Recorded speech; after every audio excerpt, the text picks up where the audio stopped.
জামাত তো গুপ্ত হওয়ার পদ্ধতিটা শিখাই দিয়ে গেছে। এখন আওয়ামী লীগও গুপ্ত হিসেবে আসতে পারে, পারে না, জামাতও আসতে পারে। জামাতের পক্ষে আওয়ামী লীগে যে গুপ্ত হওয়াটা কঠিন, তাহলে সেটা করে দেখাইছে। আর বিএনপির সঙ্গে তো জামাত অনেকদিন ছিলই, কাজে এখানেও গুপ্ত হইতে পারে। এনসিপির ওই যে আলাদা একটা নতুন রাজনীতি নিয়ে আসার যে প্রতিশ্রুতি, মানুষের মধ্যে যেটা প্রত্যাশা ছিল এনসিপি একটা নতুন রাজনীতি করবে, সেটার সক্ষমতা যে তাদের নাই, এটা তারা প্রমাণ করে ফেলাইছে। কিভাবে প্রমাণ করেছে? এই যে একটা প্রচলিত রাজনৈতিক দলের সঙ্গে নতুন রাজনীতিটা কি, যে রাজনৈতিক দলগুলো আছে যেমন বিএনপি, আওয়ামী লীগ, জামাত, জাতীয় পার্টি, এগুলো তো আমাদের প্রচলিত দল, অনেক বছর ধরে এই দলগুলি আছে। এই দলের বাইরে তারা কিছু একটা করতে চায়, এই ছিল তাদেরকে নিয়ে জনগণের প্রত্যাশা। কিন্তু তারা দেখিয়ে দিয়েছে তারা এই মানে যে এক্সিস্টিং যে দলগুলি আছে সেই দলগুলির মধ্যে সবচেয়ে উগ্র এবং দক্ষিণপন্থী যে দল জামাতে ইসলাম, তারা তার পেটের মধ্যে ঢুকে পড়ছে। এনসিপি পলিটিক্স বেশ শেষ, একদম শেষ।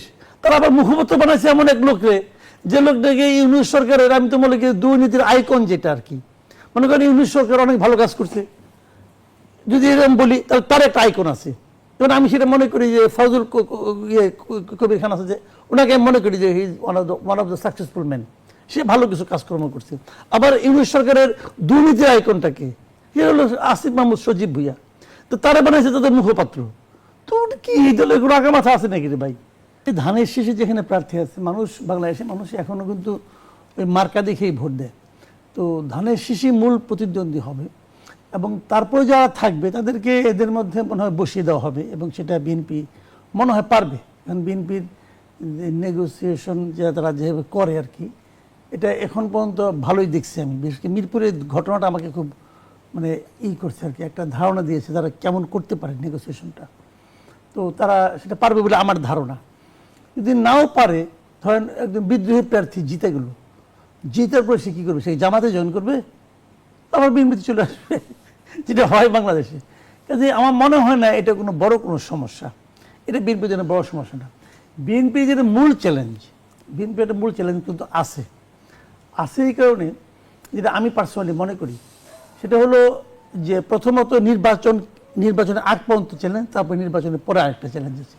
নির্বাচনের আগ পর্যন্ত যে চ্যালেঞ্জটা আছে সেটা হলো যে বিএনপি, অনেকে বলে থাকে আর কি, যে বিএনপির বিরুদ্ধে কিন্তু নানা ধরনের মানে আপনার, আমি বলবো এক ধরনের ষড়যন্ত্রও চলে কিন্তু অনেকভাবে। বিএনপির মধ্যে অনেক গুপ্ত অনেক লোক আছে যারা নাকি আসলে বিএনপির মতো করে আচরণ করে, কিন্তু তারা আসলে বিএনপির লোক না। আমরা এটা দেখেছি বাংলাদেশে গুপ্ত রাজনীতি শুরু হয়ে গেছে কিন্তু, এবং তারা খুবই, যেহেতু তারা গুপ্ত, এত আনুগত্য দেখায় না, তারা একদম খুব গুরুত্বপূর্ণ জায়গায় চলে যায়। এগুলিকে বিএনপি আইডেন্টিফাই করতে হবে, আইডেন্টিফাই না করলে বিএনপি ধরা খাবে, এতে কোনো সন্দেহ নাই। ঠিক সময় তারা ছোট্ট একটা এমন একটা কাজ করে বসবে যে নাকি বিএনপির জন্য বড় ঝামেলার কারণ হবে। এবং বিএনপির এই যে আপনার যে মানে আপনার ক্লিন করতে হবে যে জিনিসটা, এটা তাদেরকে বুঝতে হবে। অতীত ঘাটলে পরে অনেক পায়ে যাবে, এটা হলো একটা জিনিস। আর নির্বাচনের পরেও বিএনপি কিন্তু অনেক চ্যালেঞ্জ থাকবে, কারণ এই নির্বাচনে ধরেন আপনার এমন একটা সময় যদি ধরা যাক, আমি ধরলাম হাইপোথেটিক্যালি বিএনপি ইলেকশনে জিতে গেল, যদি ধরার পর বিএনপির জন্য বড় চ্যালেঞ্জ হবে তারা দেশটাকে চালাবে কীভাবে। 1991, 96, 2001 এবং 2008ও আংশিক, 2008টা একটু খারাপ ছিল। তো এইগুলি ছিল মোটামুটি নির্বাচন। এর আগের গুলি কোনো নির্বাচন ছিল না, এর আগে কোনোটাই না। ওই মানে আপনার শেখ মুজিবের 73-এর নির্বাচনও কোনো নির্বাচন ছিল না, অথবা জিয়া এরশাদের নির্বাচনকে আমি ওইভাবে নির্বাচন মনে করি না, ভালো নির্বাচন হয়নি একটাও। আর 2008-9-এর পরে যেগুলি হয়েছে এগুলি তো আমি নির্বাচনই মনে করি না, 14, 18 এগুলি কিছু না, এগুলো ফাজলাম আর কি। তো এর মধ্যে যদি কোনো দল 1991 মতো নির্বাচন প্রত্যাশা করেন, এটাকে আমি খারাপ মনে করি না, এর প্রত্যাশা থাকা ভালো। আবার যদি 2008-এর মতো নির্বাচন না চান, আমি এটাকেও ভালো মনে করি।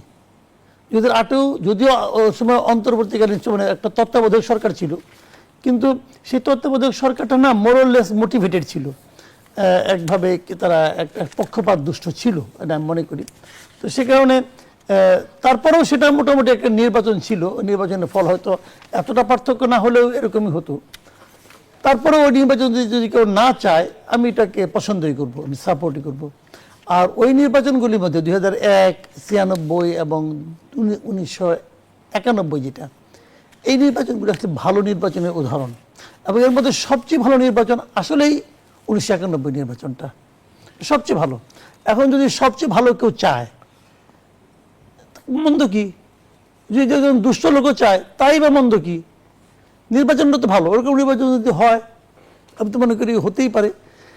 কিন্তু আমাদের এখানে নির্বাচনের যে বাস্তবতাটা, এগুলির মতো হবে না রে ভাই। এটা হবে না কেন?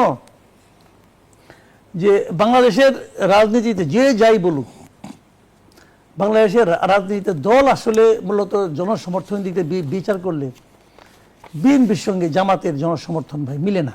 জামাত তো গুপ্ত হওয়ার পদ্ধতিটা শিখাই দিয়ে গেছে, এখন আওয়ামী লীগও গুপ্ত হিসেবে আসতে পারে, পারে না? জামাতও আসতে পারে। জামাতের পক্ষে আওয়ামী লীগে যে গুপ্ত হওয়াটা কঠিন, তাহলে সেটা করে দেখাইছে। আর বিএনপির সঙ্গে তো জামাত অনেকদিন ছিলই, কাজে এখানেও গুপ্ত হইতে পারে, হইতে পারবে। গুপ্ত বড় খারাপ জিনিস। এটা হলো ওয়ান কাইন্ড অফ, ইসলামের ভাষা যাকে বলা হয় মুনাফিকি।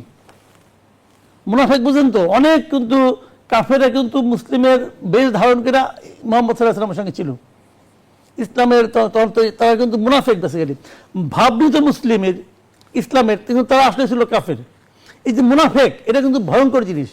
আপনি আমাকে বলেন, যে ছেলে যতই আপনি কৌশল বলেন, একজন লোক শিবির করে, সে ছাত্রলীগের সঙ্গে ছিল, ছাত্রলীগের মতো জয় বাংলা বলতো, বঙ্গবন্ধু বলতো, অমুক বলতো, তমুক বলতো, বলতে বলতে গলার রক ফুলে ফেলাইতো। তো এখন তারা বলছিল কৌশল।